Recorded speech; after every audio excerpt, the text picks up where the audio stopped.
Sahabat EKB, senang dapat kembali berjumpa dalam program Ngulik Alkitab. Program Ngulik Alkitab ini dibuat sebagai media sarana bagi kita untuk mendalami Alkitab dan melihat relevansinya bagi kehidupan kita sehari-hari. Pada episode kali ini kita mengulik Kitab Keluaran pasal 3 ayat 1-22 dengan judul Allah, Identitasnya, dan Misinya. Allah, Identitasnya, dan Misinya. Dari Keluaran pasal 3 ayat 1-22. Dan untuk mengulik bacaan dan judul tersebut, kita akan ditolong oleh narasumber kita, Pendeta Ageta Awijaya, melayani di Jemaat GKI Bandar Lampung. Kita jumpa lewat Zoom ini. Salam Bu Pendeta. Halo Kakak. Terima kasih untuk kesediaannya. Terus-menerus boleh menolong kita semua dan Sobat Ngulik yang belajar pada episode kali ini. Keluaran pasal 3 ayat 1-22 dengan judul Allah, Identitasnya, dan Misinya. Sebelum kita mulai ngulik kita boleh berdoa dipimpin oleh Ibu Pendeta. Mari silahkan. Baik, mari Pendeta Santi, Bapak Ibu dan Saudara semua, kita persiapkan hati kita di dalam doa. Mari berdoa. Allah yang Maha Kasih, kami sungguh bersyukur ketika Engkau berkenan untuk memperkenalkan dirimu kepada kami, dan kami percaya ketika kami beriman kepadamu itu semua bukan karena kekuatan kami, tapi karena Engkau telah berkenan untuk membuat dirimu dikenal. Dan oleh karena itu kami mau semakin memahami tentang siapa Engkau, tentang apa yang Engkau perbuat dalam kehidupan kami melalui bacaan hari ini. Biarlah Roh-Mu menerangi hati kami, agar kami memahami apa yang menjadi kehendak-Mu untuk kami lakukan, kami renungkan di dalam kehidupan kami, dan biarlah itu semakin membuat kami mengasihi Engkau. Di dalam Yesus Kristus kami berdoa. Amin. Amin. Saya akan membaca Kitab Keluaran pasal 3 ayat 1-22, Keluaran pasal 3 ayat 1-22, dan silakan sahabat sekalian boleh membacanya dari Alkitab yang sudah dipersiapkan. Adapun Musa, ia biasa menggembalakan kambing domba Yitro mertuanya, imam di Midian. Sekali ketika ia menggiring kambing domba itu ke seberang padang gurun, sampailah ia ke gunung Allah, yakni Gunung Horeb. Lalu malaikat Tuhan menampakkan diri kepadanya di dalam nyala api yang keluar dari semak duri. Lalu ia melihat dan tampaklah semak duri itu menyala, tetapi tidak dimakan api. Musa berkata, "Baiklah aku menyimpang ke sana untuk memeriksa penglihatan yang hebat itu. Mengapakah tidak terbakar semak duri itu?" Ketika dilihat Tuhan bahwa Musa menyimpang untuk memeriksanya, berserulah Allah dari tengah-tengah semak duri itu kepadanya, "Musa, Musa," dan ia menjawab, "Ya Allah." Lalu ia berfirman, "Janganlah datang dekat-dekat. Tanggalkanlah kasutmu dari kakimu, sebab tempat di mana engkau berdiri itu adalah tanah yang kudus." Lagi ia berfirman, "Akulah Allah ayahmu, Allah Abraham, Allah Ishak, dan Allah Yakub." Lalu Musa menutupi mukanya sebab ia takut memandang Allah. Dan Tuhan berfirman, "Aku telah memperhatikan dengan sungguh kesengsaraan umatku di tanah Mesir, dan aku telah mendengar seruan mereka yang disebabkan oleh pengerah-pengerah mereka. Ya, aku mengetahui penderitaan mereka. Sebab itu aku telah turun untuk melepaskan mereka dari tangan orang Mesir dan menuntun mereka keluar dari negeri itu ke suatu negeri yang baik dan luas, suatu negeri yang berlimpah-limpah susu dan madunya, ke tempat orang Kanaan, orang Het, orang Amori, orang Feris, orang Hewi, dan orang Yebus. Sekarang seruan orang Israel telah sampai kepadaku. Juga telah kulihat betapa kerasnya orang Mesir menindas mereka. Jadi sekarang pergilah. Aku mengutus engkau kepada Firaun untuk membawa umatku orang Israel keluar dari Mesir." Tetapi Musa berkata kepada Allah, "Siapakah aku ini? Maka aku yang akan menghadap Firaun dan membawa orang Israel keluar dari Mesir?" Lalu firman-Nya, "Bukankah aku akan menyertai engkau? Inilah tanda bagimu, bahwa aku yang mengutus engkau. Apabila engkau telah membawa bangsa itu keluar dari Mesir, maka kamu akan beribadah kepada Allah di gunung ini." Lalu Musa berkata kepada Allah, "Tetapi apabila aku mendapatkan orang Israel dan berkata kepada mereka, Allah nenek moyangmu telah mengutus aku kepadamu, dan mereka bertanya kepadaku, bagaimana tentang namanya? Apakah yang harus kujawab kepada mereka?" Firman Allah kepada Musa, "Aku adalah Aku." Lagi firman-Nya, "Beginilah kau katakan kepada orang Israel itu, Akulah Aku telah mengutus Aku kepadamu." Selanjutnya berfirmanlah Allah kepada Musa, "Beginilah kau katakan kepada orang Israel, Tuhan Allah nenek moyangmu, Allah Abraham, Allah Ishak dan Allah Yakub telah mengutus Aku kepadamu. Itulah namaku untuk selama-lamanya dan itulah sebutanku turun-temurun. Pergilah, kumpulkanlah para tua-tua Israel dan katakanlah kepada mereka, Tuhan Allah nenek moyangmu, Allah Abraham, Ishak dan Yakub telah menampakkan diri kepadaku serta berfirman, Aku sudah mengindahkan kamu juga apa yang dilakukan kepadamu di Mesir.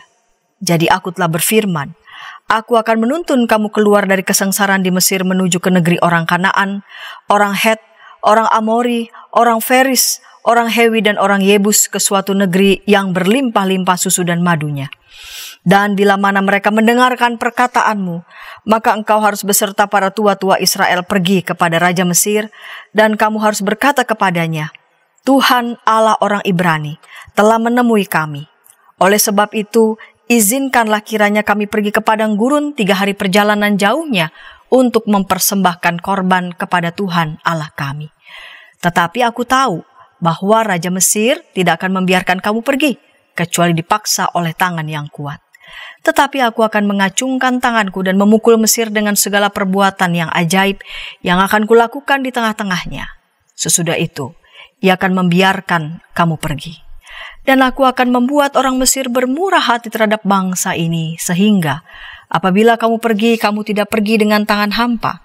Tetapi tiap-tiap perempuan harus meminta dari tetangganya dan dari perempuan yang tinggal di rumahnya barang-barang perak dan emas dan kain-kain yang akan kamu kenakan kepada anak-anakmu lelaki dan perempuan.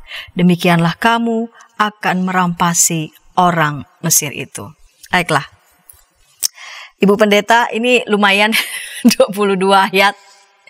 Saya coba mengawali di segmen pertama ini untuk melihat ada di ayat 2, ayat 5, ayat 7. Pertama ayat 2, lalu malaikat Tuhan menampakkan diri kepadanya di dalam nyala api yang keluar dari semak duri. Ayat 5, ayat 4, ketika dilihat Tuhan bahwa Musa menyimpang untuk memeriksanya. Dan ayat 7, dan Tuhan berfirman. Jadi ada dibunyikan di sana ada malaikat Tuhan, lalu kemudian ada Tuhan. Sesungguhnya ini yang menampakkan diri kepada Musa ini sesungguhnya siapa ini? Malaikat Tuhankah atau Tuhan? Iya, baik.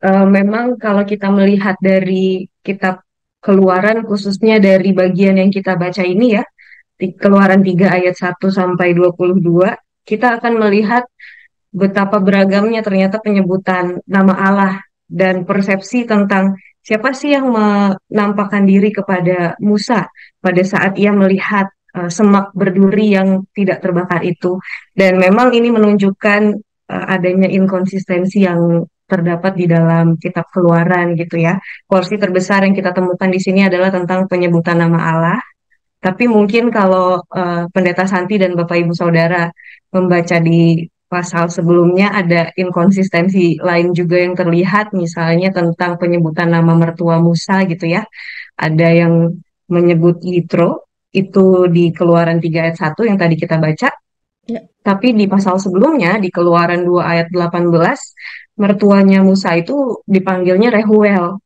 Dan ini terjadi sehingga banyak ahli biblika yang pada akhirnya percaya bahwa Keluaran ini bukan hanya disusun oleh salah satu pihak saja gitu, satu kelompok penulis dan redaktur, tetapi ada yang percaya ini ditulis oleh 3 kelompok yang dikenal oleh kita saat ini sebagai sumber Elohis atau Sumber Elohis itu dipercaya lebih dekat dengan kelompok Israel Utara. Jadi kalau nanti kita lihat juga misalnya Gunung Allah itu disebut Gunung Horeb, padahal mungkin kalau kita lihat di peta Gunung Horeb ini di mana sih? Yang ada ditulis tuh Gunung Sinai gitu. Nah ini juga salah satu bukti bahwa orang-orang tertentulah yang menyusun tulisan dalam kitab Keluaran ini, diantaranya kelompok Elohis tadi.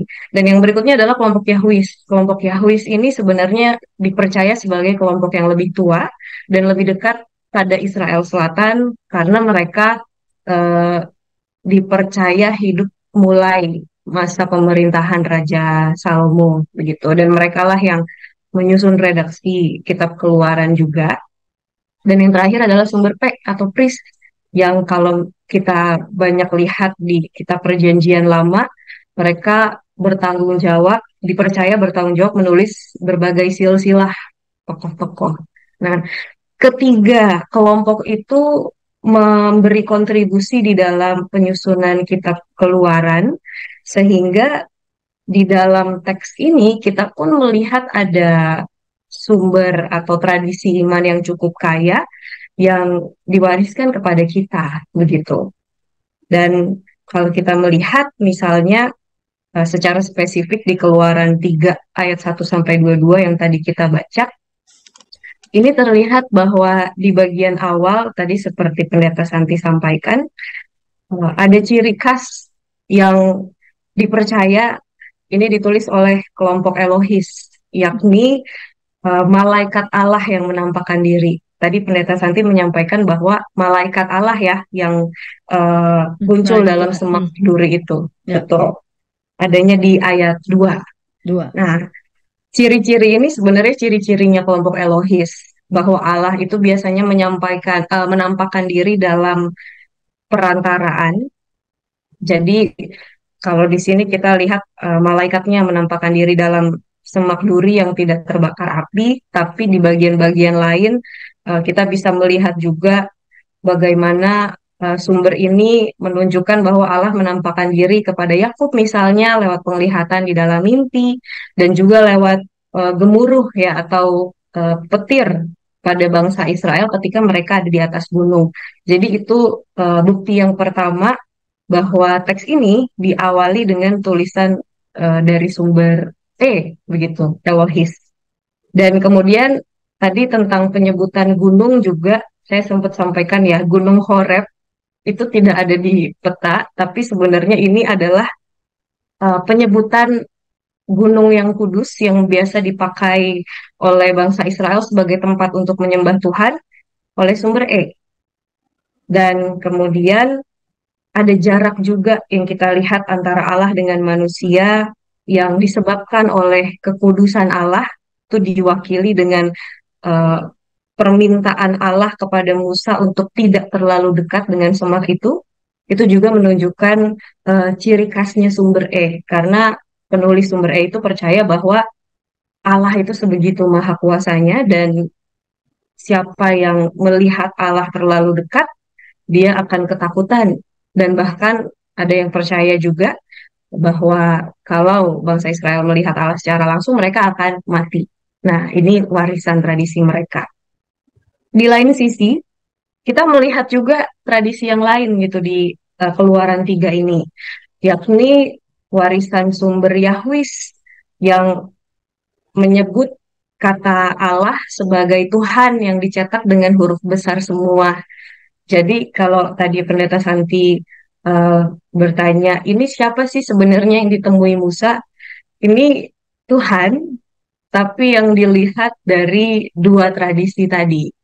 Kalau yang Elohis menyebut Allah sebagai Allah begitu ya, dan menampakkan diri dengan malaikatnya. Kalau yang Yahwis menyebut Allah sebagai Tuhan dengan dicetak huruf besar semua.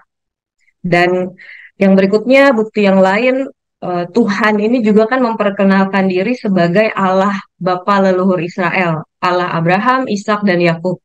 Itu adalah ciri para sumber J ya, orang-orang yang berkontribusi menyusun bagian teks-teks yang disebut sebagai kelompok Yahwis.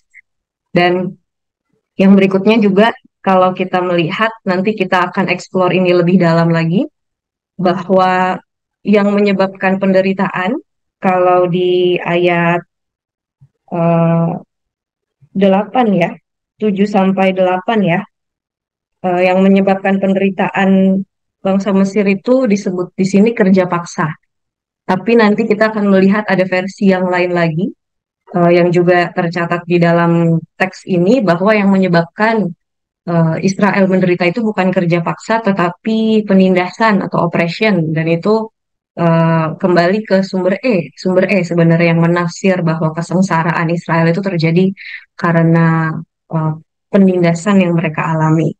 Nanti kita akan melihat bagian itu lebih dalam, tapi mungkin di sini saya mau menyimpulkan dulu bahwa ketika kita melihat Keluaran 3, kita melihat bagaimana Allah itu dipandang dari dua tradisi, setidaknya dua tradisi yang hidup di tengah-tengah bangsa Israel, dan dari warisan kedua tradisi inilah kita mengenal siapa sih Allah, seperti apa dirinya, dan apa misinya bagi umat yang dikasihinya yang pada saat itu sedang menderita. Kira-kira seperti itu. Oke, baik, Pendeta Agatha, nanti kita akan eksplor ya. Jadi walaupun setidaknya ada dua tradisi ya dari Keluaran pasal 3, tapi pasti ingin menyampaikan sesuatu yang sangat penting begitu ya, berkaitan dengan siapa Allah yang diimani begitu ya oleh umat Israel, dan pastinya juga pesan yang bisa kita serap, bisa kita jadikan inspirasi. Kita akan eksplor itu di segmen kedua, namun sebelumnya kita dengarkan pesan-pesan berikut ini. Dari kungkungan malam gelap. Nyanyikanlah nyanyian baru. Setiap hari Rabu, pukul 12 waktu Indonesia Barat. Dapat Anda nikmati di channel Lagu Rohani YKB GKI TV.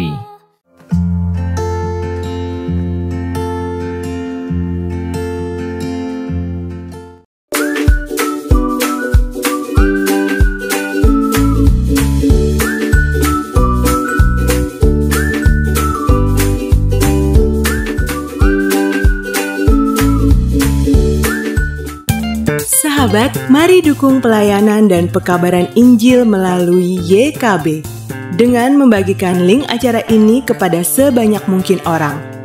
Dukungan juga dapat saudara lakukan dengan mentransfer dukungan finansial ke rekening BCA ke nomor 450 305 2990 450 305 2990 atas nama Yayasan Komunikasi Bersama.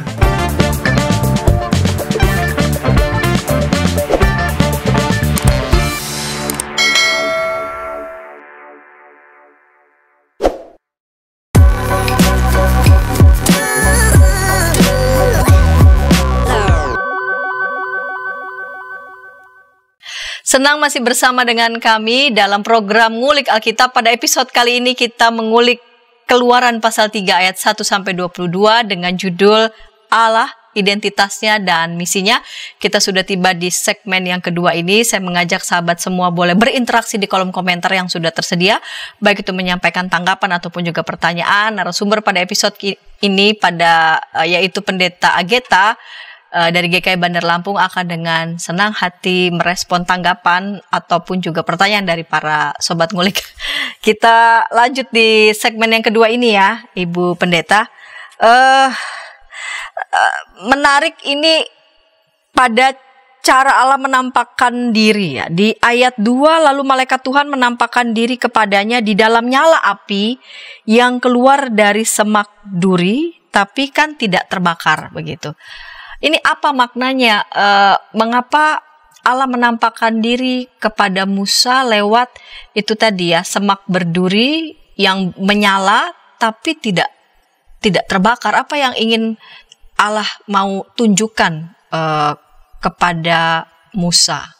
Iya, jadi mungkin bagi Bapak Ibu dan Saudara yang baru bergabung, yang tadi belum sempat menyimak, kalau kita melihat bagaimana Allah menampakkan diri lewat semak berduri yang tidak terbakar ini dipercaya sebagai tulisan sumber E ya, yang memandang penting tentang gimana sih cara Allah menampakkan diri atau menyampaikan firman-Nya kepada tokoh-tokoh tertentu di dalam Alkitab.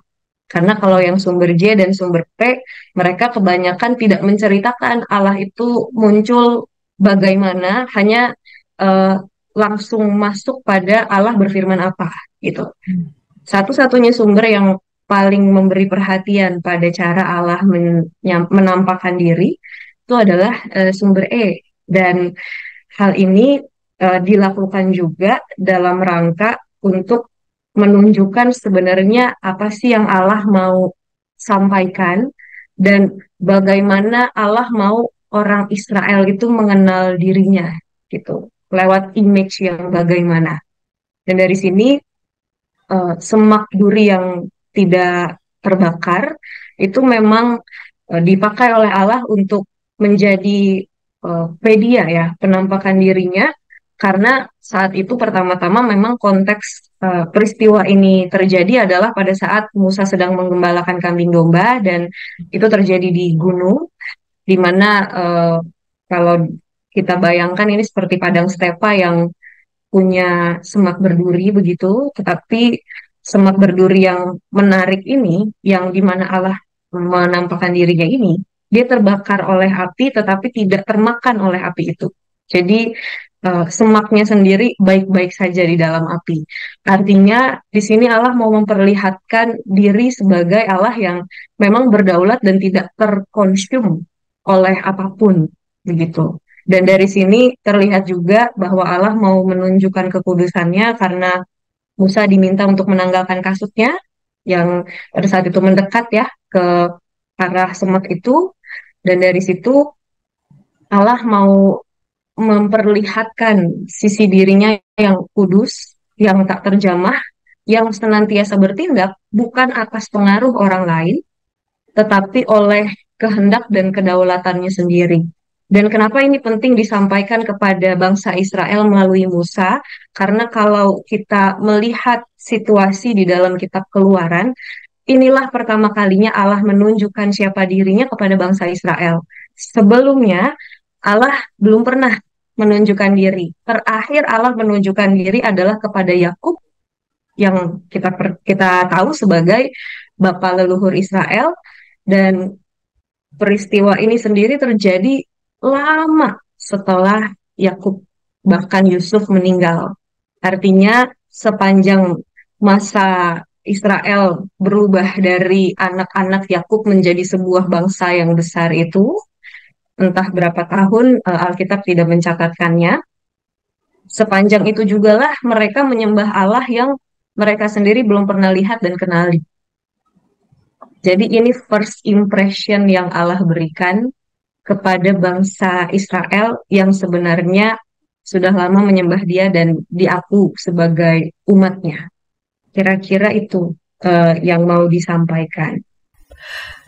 Iya, jadi ini mau Allah ingin menyampaikan bahwa Allah itu kudus dan tidak dapat tersentuh atau tidak dapat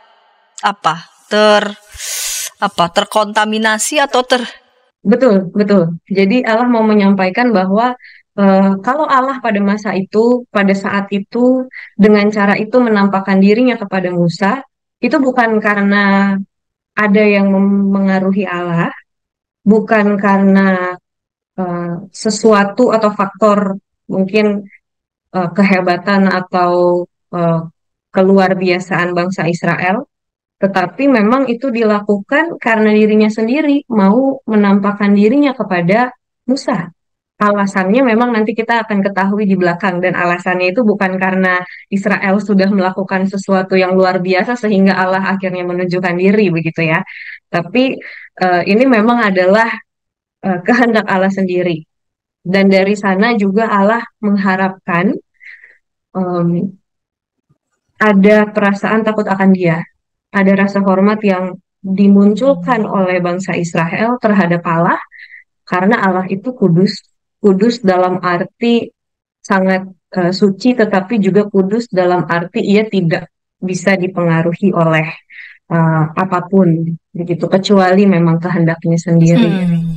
Kecuali atas kehendak dan kedaulatannya sendiri itu ya.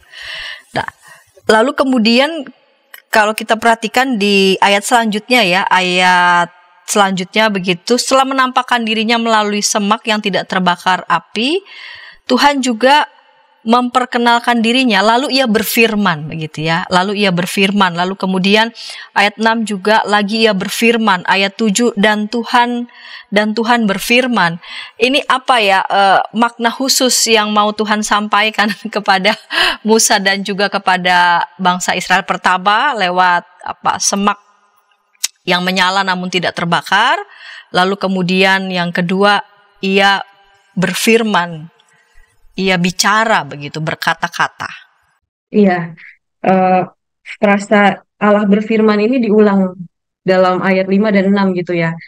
Kalau kita melihat ini secara kritis, mungkin kita bisa bilang, perasaan tadi baru ngomong lalu ia berfirman, kenapa di ayat 6 harus diulang lagi begitu? Kenapa nggak diterusin aja? Dan memang kata-kata Allah berfirman ini yang menunjukkan betapa spesialnya kata-kata Allah, tetapi ini sekali lagi dilihat oleh dua tradisi yang berbeda. Dan kenapa di ayat 5 dan 6 Allah berfirman itu diulangi, bahkan subjeknya kalau di ayat 5 itu lalu ia berfirman, tetapi di ayat 6 itu Tuhan berfirman. Lagi ia berfirman. Oh, iya maaf, saya menggunakan TB2 baru 2. Oke. Kenapa ini menggunakan panggilan subjek yang berbeda gitu ya terhadap Allah? Karena memang kalau dipercaya oleh para ahli kritik sumber, ini sudah ditulis oleh sumber yang berbeda lagi. Jadi kalau tadi di ayat 1-5 kita melihat bahwa ini warisannya sumber E, di ayat 6 kita mulai masuk ke warisannya sumber J. Begitu. Dan sekali lagi saya jelaskan, saya tekankan bahwa untuk kali ini saya mengajak kita semua untuk melihat teks ini dari kritik sumber ya. Ini adalah salah satu kritik yang salah satu pendekatan tafsir yang bisa kita pakai di antara banyak pendekatan tafsir lainnya. Ada yang berpusat pada historis kritisnya, apakah ini betul-betul terjadi dan kapan dan di mana. Ada juga yang berpusat pada siapa sih sebenarnya para pembaca awal teks ini, atau dunia seperti apa yang ada di balik teks. Dan tentu itu semua juga memperkaya kita, tapi saya membatasi diri untuk melihat siapa-siapa saja sih yang menuliskan hal ini dan dengan tujuan apa mereka menuliskannya. Harapannya kita bisa berdialog dengan bagaimana mereka melihat Allah. Kira-kira begitu. Oke, baik. Kita lanjutkan di ayat selanjutnya begitu. Ini menarik di ayat 9 ya. Sekarang seruan orang Israel telah sampai kepadaku, juga telah kulihat betapa kerasnya orang Mesir menindas mereka begitu. Dan di ayat 7, aku mengetahui penderitaan mereka. Jadi aku telah memperhatikan dengan sungguh kesengsaraan umatku di tanah Mesir, dan aku telah mendengar seruan mereka yang disebabkan oleh pengerah-pengerah mereka. Iya, aku mengetahui penderitaan mereka. Dilihat dari ayat 7 dan ayat 9, ini kira-kira apa yang mau disampaikan? Sebetulnya umat Israel ini menderitanya itu karena apa persisnya begitu. Di segmen pertama rasanya Pendeta Ageta sudah sedikit memberikan clue ya, mau bilang pemakaian istilah yang kurang konsisten, mau mengatakan apa nih sebetulnya, apa yang menjadi penyebab penderitaannya bangsa Israel ketika ada di Mesir. Ya, lagi-lagi kita bertemu dengan dua persepsi ya tentang seperti apa sih penderitaan yang dialami bangsa Israel dan kenapa itu terjadi gitu. Kalau kita melihat di ayat 7, kita menemukan bahwa kesengsaraan umat Israel itu terjadi karena kerja paksa mereka ya. Saya bacakan yang ayat 7 ini dari terjemahan baru yang kedua. Demikian firman Tuhan. Tuhan berfirman, sungguh aku telah memperhatikan kesengsaraan umatku di tanah Mesir. Aku telah mendengar teriakan mereka yang disebabkan oleh pengawas kerja paksa mereka. Sesungguhnya aku mengetahui penderitaan mereka. Dan di sini kita bisa melihat perspektifnya sumber J tentang apa yang membuat mereka menderita, yaitu kerja paksa atau enslavement ya, perbudakan. Dan eh, ternyata sumber E punya pendapat yang berbeda.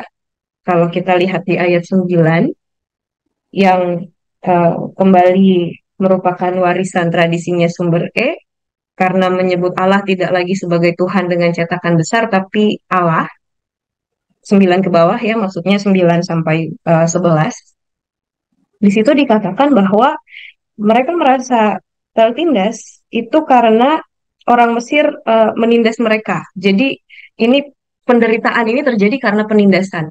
Mungkin saya bacakan di ayat 9 ya supaya lebih jelas. Sekarang teriakan orang Israel sampai kepadaku. Aku melihat juga betapa kerasnya orang Mesir menindas mereka. Semakin kelihatan ya setelah Allah mengatakan aku sudah mendengar teriakan mereka, kok ngulang lagi, sekarang teriakan orang Israel sampai kepadaku.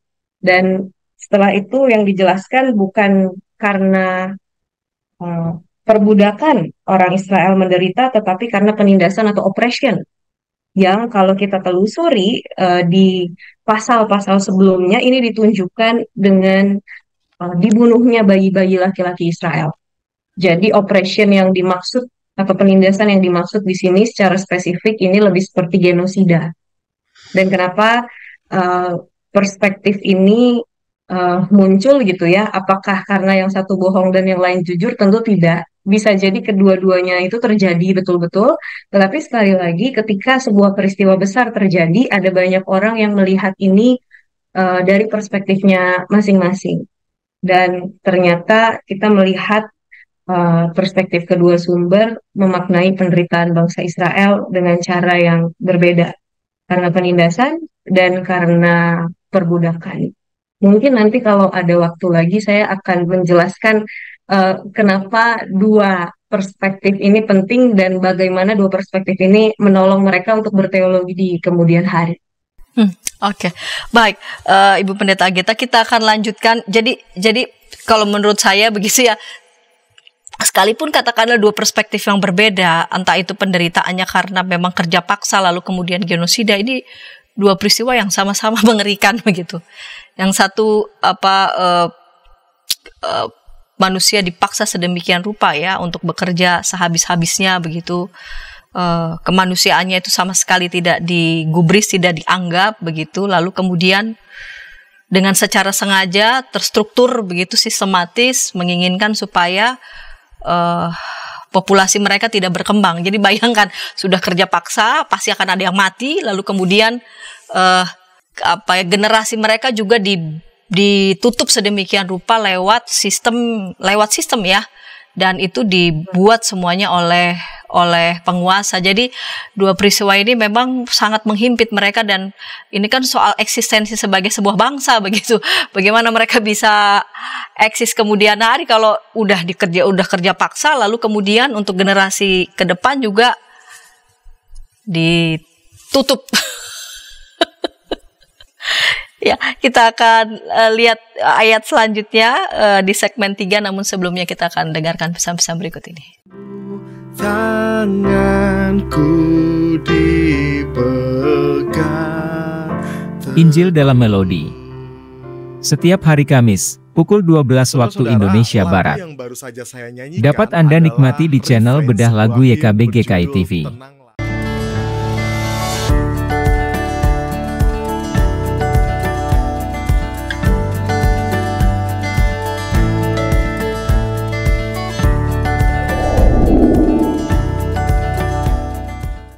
Sahabat, mari dukung pelayanan dan pekabaran Injil melalui YKB dengan membagikan link acara ini kepada sebanyak mungkin orang. Dukungan juga dapat saudara lakukan dengan mentransfer dukungan finansial ke rekening BCA ke nomor 450 305 2990 450 305 2990 atas nama Yayasan Komunikasi Bersama.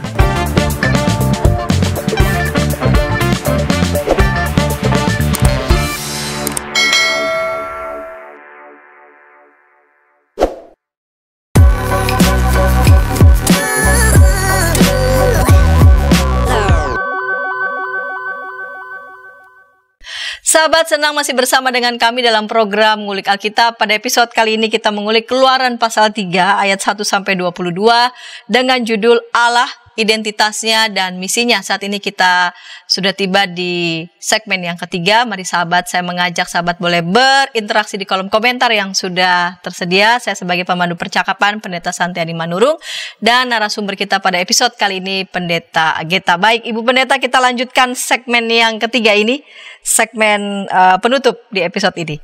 Ibu Pendeta, di ujung segmen kedua Ibu Pendeta sudah menyampaikan dua perspektif yang berbeda apa yang menyebabkan bangsa Israel ini menderita, baik itu penindasan maupun yang sebelumnya adalah karena kerja paksa. Yang kedua karena penindasan. Dan dari dua perspektif ini sebetulnya nanti akan memengaruhi bagaimana umat Israel membangun pemikiran teologis mereka. Seperti apa itu? Ya, tadi kita sudah mendengar dua perspektif ya tentang kenapa orang Israel sengsara atau menderita. Dan yang pertama itu karena perbudakan, enslavement, dan di kemudian hari ternyata ini membuat bangsa Israel juga punya teologi yang mengajak mereka untuk tidak memperbudak sesama bangsa Israel. Dan kalaupun ada orang-orang yang ada di rumah mereka sebagai budak gitu ya, orang-orang asing yang mereka jadikan budak, mereka pun diminta untuk memperlakukan para budak mereka itu dengan baik. Dan itu terdapat juga di dalam teks-teks perjanjian lama yang berikutnya. Misalnya ada di Imamat 25 ayat 39, kemudian di Ulangan 24 ayat 7, dan yang dari kitab para nabi itu di Yeremia 34 ayat 9. Bolehkah Pendeta Santi membacakan yang Imamat 25 ayat 39? Imamat 25 ayat 39, apabila saudaramu jatuh miskin di antaramu, sehingga menyerahkan dirinya kepadamu, maka janganlah memperbudak dia.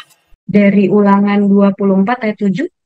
Apabila seseorang kedapatan sedang menculik orang, salah seorang saudaranya dari antara orang Israel, lalu memperlakukan dia sebagai budak dan menjual dia, maka haruslah penculik itu mati. Demikianlah harus kau hapuskan yang jahat itu dari tengah-tengahmu. Wah, ini lebih mengerikan lagi ya, penculiknya harus mati begitu kalau dia memperbudak sesamanya atau menjual sesamanya sebagai budak. Dari Yeremia 34 ayat 9.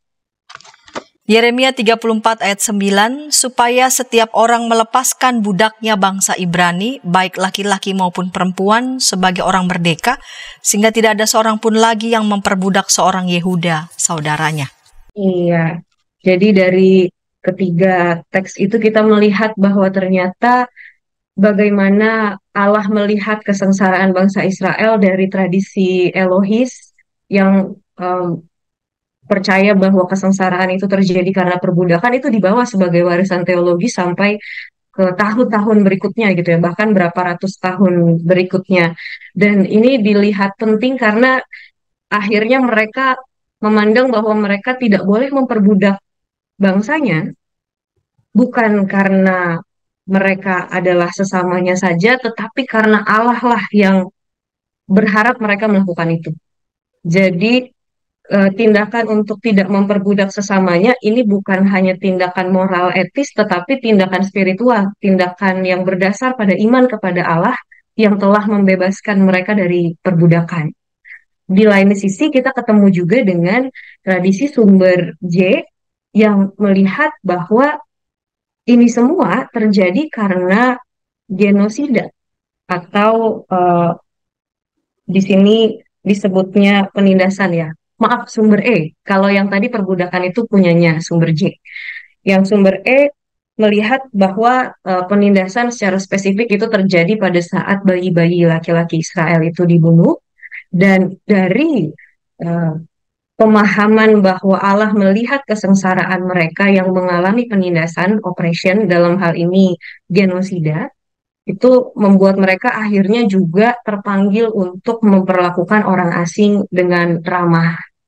Kalau perintah untuk memperlakukan orang asing dengan ramah ini juga ada di banyak bagian dalam Alkitab Perjanjian Lama, tapi mungkin yang mau saya ajak untuk kita perhatikan bersama itu di dalam Keluaran 23 ayat 9.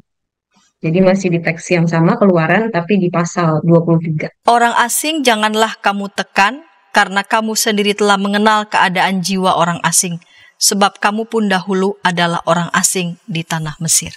Iya, jadi di sini bagaimana Allah menolong mereka dari keberadaan mereka sebagai orang asing yang ditindas di negeri Mesir, itu mempunyai konsekuensi bahwa mereka pun harus memperlakukan sesama mereka dengan cara yang ramah ketika sesama mereka itu menjadi orang asing di negeri mereka. Dan di sini kita melihat betapa Keluaran 3 ini menjadi teks yang punya landasan yang kuat gitu ya, yang menentukan juga teologinya bangsa Israel ke depan. Dan kalau kita mau perhatikan juga yang menarik dari Allah yang menunjukkan identitasnya di sini, kita akan melihat bahwa ternyata yang tadi kita diskusikan panjang ini belum menunjukkan siapa Allah dan dengan nama apa ia mau dipanggil. Tapi lebih dulu ini kan tadi tentang keprihatinannya. Pernah nggak Pendeta Santi kenalan sama orang, nggak nyebutin nama dulu, tapi menyebutkan misalnya, perkenalkan saya seorang pendeta yang punya panggilan pelayanan dalam bidang ini. Gitu, atau saya biasanya tergerak ketika melihat korban kekerasan atau anak terlantar, atau saya sangat rindu melayani anak jalanan. Baru habis itu memperkenalkan nama saya Pendeta Santi. Pernah nggak begitu? Enggak. Rasanya aneh ya. Kenapa kerinduannya muncul duluan baru namanya diperkenalkan? Tapi kita melihat Allah yang seperti ini dalam Keluaran 3. Dia lebih dulu menyampaikan apa yang menjadi keresahannya, baru kemudian memperkenalkan diri. Karena ternyata yang tadi kita baca duluan adalah betapa dia prihatin. Dan porsinya cukup panjang. Tadi Allah menceritakan keprihatinannya terhadap kesengsaraan bangsa Israel dari dua tradisi ini ya. Itu berarti kan dari ayat 7 sampai ke ayat 11 ya, atau bahkan 12. Dan di situ itulah Allah menceritakan semua keresahannya dan apa yang sudah ia lakukan ketika mendengar teriakan bangsa Israel dan melihat penderitaan mereka. Jadi di sini kita melihat Allah dari sisi gerakan hatinya yang luar biasa. Jadi Allah Israel ini memang adalah Allah yang dimuliakan, tetapi bukan Allah yang narsis, yang hanya peduli pada dirinya sendiri. Karena ternyata ia melihat umatnya dan mengedepankan umatnya terlebih dahulu, baru memperkenalkan dirinya. Dan pada ayat yang kemudian lah yang kita akan sama-sama eksplor saat ini, Allah memperkenalkan diri. Lalu kemudian Allah memperkenalkan dirinya. Firman Allah kepada Musa, Aku adalah aku. Lagi firmannya, beginilah kau katakan kepada orang Israel itu, Akulah aku, telah mengutus aku kepadamu. Ya, ini dimaknai sebagai apa nih? Aku adalah aku. Akulah aku, telah mengutus aku. Lalu berubah ya di TB1 di lalu berubah mengutus aku, anak kecil, kak kecil, kecil kepadamu begitu. Ini kan waktu yang sebelumnya kan Allah menyampaikan keprihatinannya panjang gitu ya. Tapi begitu memperkenalkan dirinya, aku adalah aku. Aku adalah aku.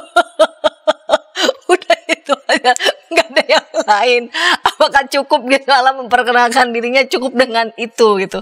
Apa maknanya? Iya, hanya 2 ayat ya yang dipakai untuk memperkenalkan diri Allah begitu, ayat 14 dan 15. Dan bahkan kalau kita mau melihat lagi, ini dilakukan karena Musa bertanya. Jadi jangan-jangan kalau Musa nggak nanya, Allah juga merasa bahwa ya kalau soal nama itu bisa nanti-nantilah, mungkin seperti itu gitu ya. Tapi karena Musa bertanya, akhirnya Allah menyebutkan namanya dengan ungkapan aku adalah aku, atau dari bahasa Ibraninya Ehyeh Asher Ehyeh, yang sering diartikan sebagai I am who I am. Kalau bahasa Inggrisnya aku adalah aku, atau I will be who I will be. Maksudnya ini seperti bilang bahwa aku ya aku gitu. Dan dari sekarang sampai selama-lamanya aku tetap aku. Dan kenapa eh, pakai kata aku gitu ya?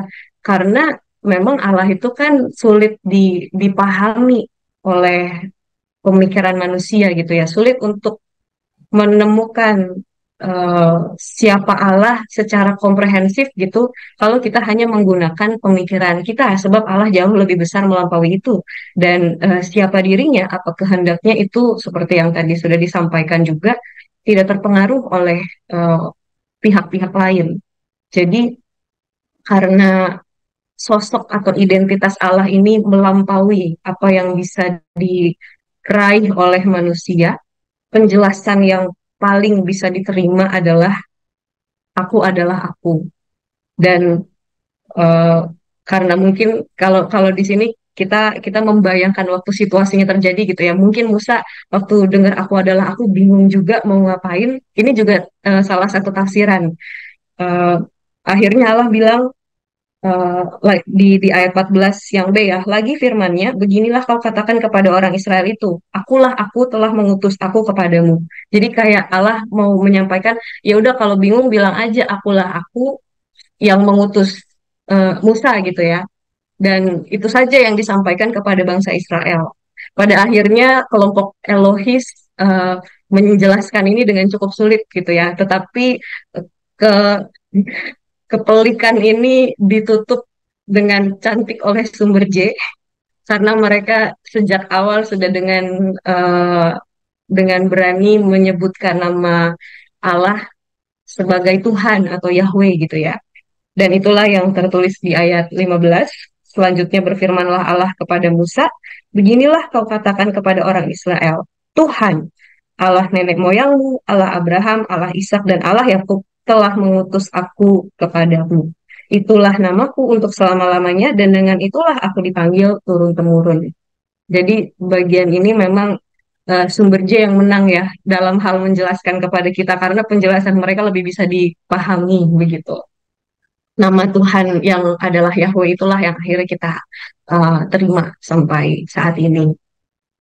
Itu tentang bagaimana Allah menjelaskan identitasnya. Ya, Dan saya lanjutkan ya. ya.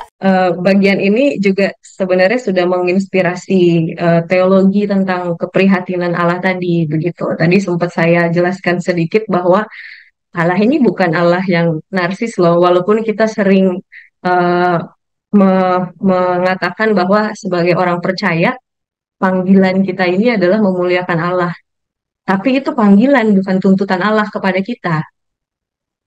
Jadi kalau kita mau melihat dari cara Allah memperkenalkan dirinya ini, sebenarnya yang Allah rindukan adalah umatnya mengalami damai sejahtera ya, jauh dari penindasan, jauh dari kerja paksa, dan karena keprihatinan Allah eh, yang sangat luar biasa itu, yang bahkan melampaui bagaimana dia merasa dikenali itu perlu, akhirnya sebagai respons atau sebagai konsekuensi dari kasih Allah itulah kita memuliakan dia.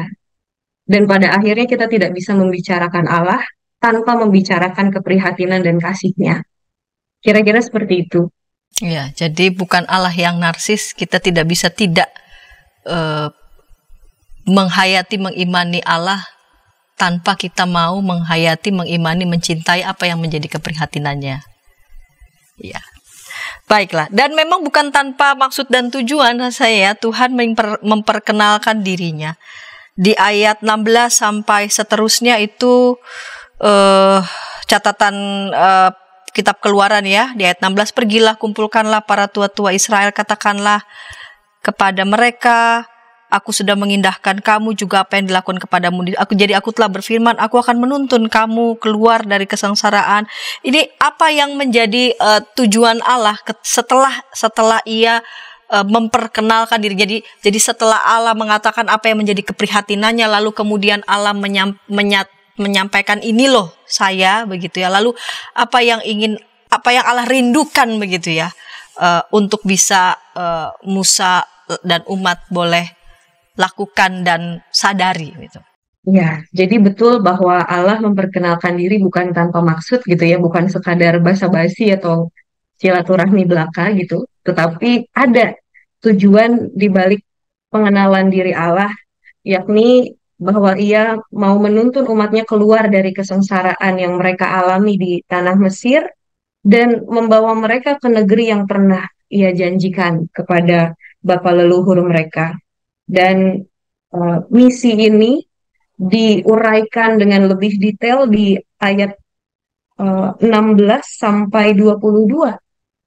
Jadi Allah bukan hanya menyampaikan kerinduannya, tapi Allah langsung menyampaikan rencananya atau misinya, gitu ya. Setelah ketemu dengan Allah, inilah yang harus dilakukan oleh Musa. Pertama, kalau kita baca tadi, Musa diminta untuk mengumpulkan para tua-tua Israel, kemudian memperkenalkan Tuhan, Allah nenek moyang mereka, dan kemudian setelah itu Allah minta juga ia untuk menyampaikan bahwa Allah ingin mengeluarkan bangsa Israel dari tanah Mesir dan menuntun mereka ke negeri orang Kanaan yang sudah pernah dijanjikan. Dan itu dilakukan dengan cara meminta Musa dan tua-tua Israel yang sudah dikumpulkan tadi untuk menghadap kepada Raja Mesir. Dan kalau di situ menghadapnya bukan langsung menggugat kami mau keluar gitu ya, tapi dengan bilang dulu bahwa Tuhan Allah, Tuhan atau Allah orang Ibrani di ayat 18 ya, sudah menjumpai mereka dan sebagai respons karena Allah sudah menjumpai mereka, mereka pengen ke padang gurun untuk mempersembahkan kurban kepada Tuhan. Jadi ini bukan untuk pergi dulu, tapi pamit mau ibadah gitulah kira-kira ke padang gurun yang perjalanannya sekitar 3 hari kalau dilalui dengan jalan kaki. Sopan betul ya. Gimana? Sopan betul itu. Minta izin. Betul. Dan di sini memang harapannya adalah awalnya untuk bernegosiasi gitu dengan orang-orang Mesir bahwa ya mereka pengen minta izin secara halus. Dan kalau ada yang menduga bahwa ini adalah cara Allah mengelabui Raja Mesir, karena ada juga yang menafsirkan teks ini demikian. Jadi ini Allah suruh mereka minta izin, tapi izinnya cuma beribadah, tahu-tahu kabur gitu ya. Banyak juga kan zaman sekarang ya, kalau ngomongnya apa tapi ternyata kelakuannya apa gitu. Dan ya itu kan penipuan. Apakah Allah sedang mengajarkan umatnya untuk menipu? Tentu tidak. Karena kalau kita analisa peribadahannya orang Israel atau orang Timur Dekat kuno lah, itu biasanya kan hanya dilakukan oleh para laki-laki. Artinya kalau mereka keluar ke padang gurun untuk mendirikan mezbah, untuk mempersembahkan kurban, anak istrinya nggak ikut. Jadi tidak mungkin dong mereka keluar lalu pergi begitu saja meninggalkan keluarga mereka. Pasti harusnya dibawa. Tapi memang ini disampaikan kalau menurut penafsir yang melihat ini dari perspektif lain ya, bahwa ini tuh mau jadi cara Allah untuk menjelaskan kepada Musa dan para tua-tua Israel, mendemonstrasikan kepada mereka bahwa yang mereka hadapi ini nanti orang-orang sulit. Karena ketika mereka minta izin buat beribadah saja, ternyata kan tidak diberikan. Jadi Allah mau mereka seperti cek ombak dulu gitu. Coba minta izin aja ibadah, dikasih apa enggak. Tapi di lain sisi, ini juga bukan untuk membuat mereka jadi kecil hati, tapi lewat demonstrasi tentang kesulitan yang akan mereka hadapi di masa depan, Allah juga mau menyampaikan bahwa saya tahu ini sulit, tetapi saya tidak akan menyerah buat kalian. Begitu. Jadi Allah mau meneguhkan mereka bahwa ya memang ini nggak gampang, tetapi Allah tetap akan menolong mereka di tengah kesulitan itu. Dan bahkan kalau kita baca di ayat-ayat terakhir, Allah bukan hanya mengeluarkan mereka, tapi nanti akan membuat orang-orang Mesir berbaik hati gitu ya. Sehingga mereka keluar itu bukan dengan tangan hampa, tapi dengan pakaian yang layak, bahkan dengan perhiasan yang nantinya akan mereka terima dari orang Mesir. Jadi kenapa itu yang disampaikan oleh Allah sebagai strategi yang harus diikuti Musa dengan tua-tua Israel. Ya, jadi Allah sedang menyampaikan begitu ya, misinya begitu kan, kepada umat bahwa ia sendiri yang akan berkarya menyelamatkan, membawa mereka ke tanah yang dijanjikan, dan kelak sungguh-sungguh nanti mereka akan menyaksikan sendiri dan mengalami betapa Tuhan menuntun mereka. Karena itu tadi ya Pendeta Ageta sudah sampaikan begitu di awal, Allah menyatakan dirinya bukan karena kehebatan mereka, melainkan Allah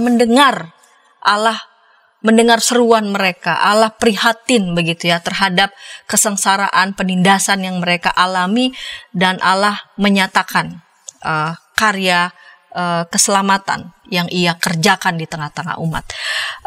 Terima kasih Bu Pendeta Ageta yang boleh menjadi narasumber di episode kali ini.